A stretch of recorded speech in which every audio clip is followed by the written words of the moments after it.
There's no such thing as the perfect car.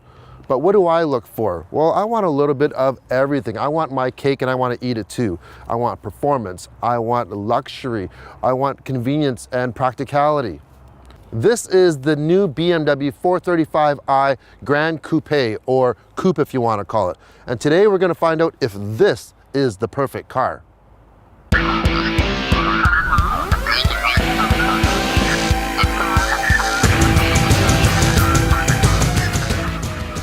Just in case you had it all figured out when BMW renamed their vehicle structure last year, where odd numbers were 4 doors and even numbers were 2 doors, well, this kind of makes things a little more confusing because we have 4 doors here and it's an even number. What's up with that? Well, this is based off the 3 Series platform, and the 3 Series already has a 4-door sedan. So why another 4-door? Well, look at it.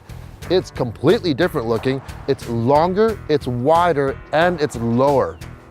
Along with the 4 doors to make this car very practical, you have a huge hatch, a swift little kick, and guess what? It opens up.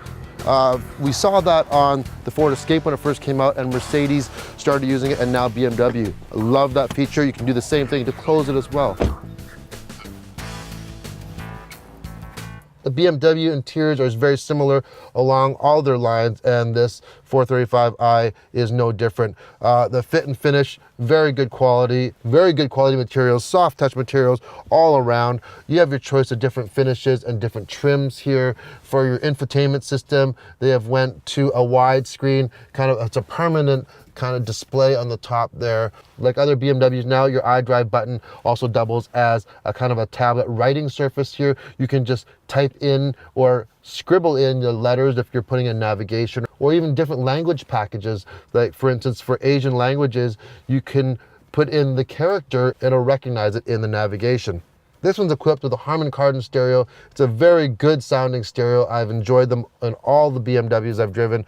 This one also has a heads-up display. It's a $1,500 option. I'd probably go and omit that. Instead, I'd buy the premium package for $2,500 instead of $1,500. For that extra $1,000, you get round view monitoring, you get the cameras giving you the bird's eye view, and a lot of other goodies. So I think that's a better deal.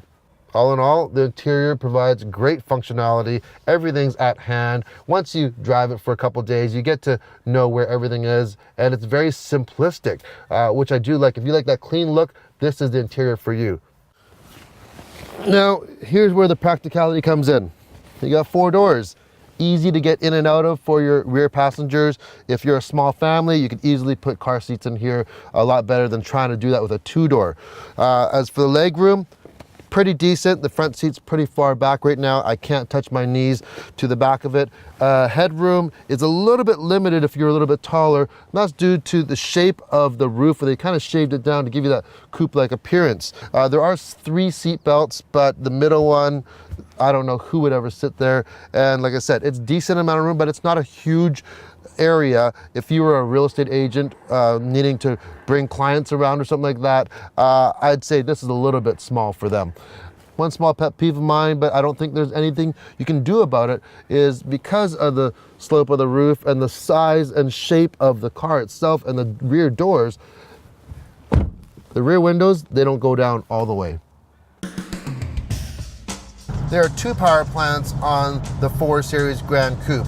There is a 2-liter 4-cylinder turbo putting out 241 horsepower and 258 pound-feet of torque. And then the bad boy that we have here, it's a 3-liter inline 6-cylinder with a twin scroll turbo putting out 300 horsepower and 300 pound-feet of torque. Now, both these engines are used extensively throughout the BMW line. The 6-cylinder here, I'm very familiar with this engine. It's won numerous engine awards. It's so smooth, it's powerful, and it's fairly fuel efficient.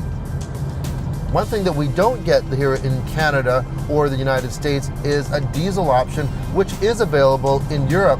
You can get a diesel Grand Coupe. All that power is mated to an 8-speed automatic transmission. It isn't a dual clutch transmission, but it is fairly quick and the shifts are very crisp.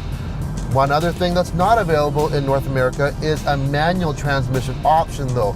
You cannot get it here. I really wish you could get a manual, because coming from a 335xi Coupe that I owned with a 6-speed manual, I wouldn't order it any other way.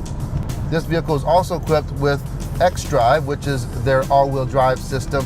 It's a predominantly rear-wheel drive system, which is really nice because you maintain the sportiness of the drive, and the front wheel or all-wheel drive will kick in when needed. So that's a really nice system to have. I also drove it for a couple days in torrential downpours, and this thing was super sure-footed. I couldn't spin the tires if I wanted to, which is a nice thing. There are two M Sport packages that you can get. There's the first one, which we have here, which gives you 19-inch rims, also gives you variable steering and adaptive sport suspension. There's a switch here. We can go from Eco, Comfort, Sport, or Sport Plus, and that adjusts basically the engine mapping, the transmission shifts, and also the suspension. Now, the second M Sport package is the one to get. What that gives you, it gives you a different exhaust, and it gives you 35 more horsepower. And I can tell you right now, from 300 to 335 in this car, you would definitely notice it. The 435i xDrive starts at $55,600, which is only $1,600 more than a 335i with the xDrive. Both are 4 doors, but I think it's a no-brainer to get this one. Why? Well, first of all, you got that great hatch. It's so versatile. You can fit larger objects in. It doesn't even look like a hatch. It looks like a regular trunk. I love it. And second of all, the looks. I think this thing's hands down way better looking than the standard 4-door sedan. I think I'm this much closer in my pursuit of finding the perfect vehicle for me. Is the 435 Gran Coupe the perfect vehicle? Well, for myself, it's almost there. Yes, it would have been nice to have a diesel option. That's not a huge deal for me, but the deal breaker, no manual transmission offered here in North America. Now, if they come out with an M version of the 4 Series Gran Coupe or Gran Coupe, I think that'll tick all my boxes.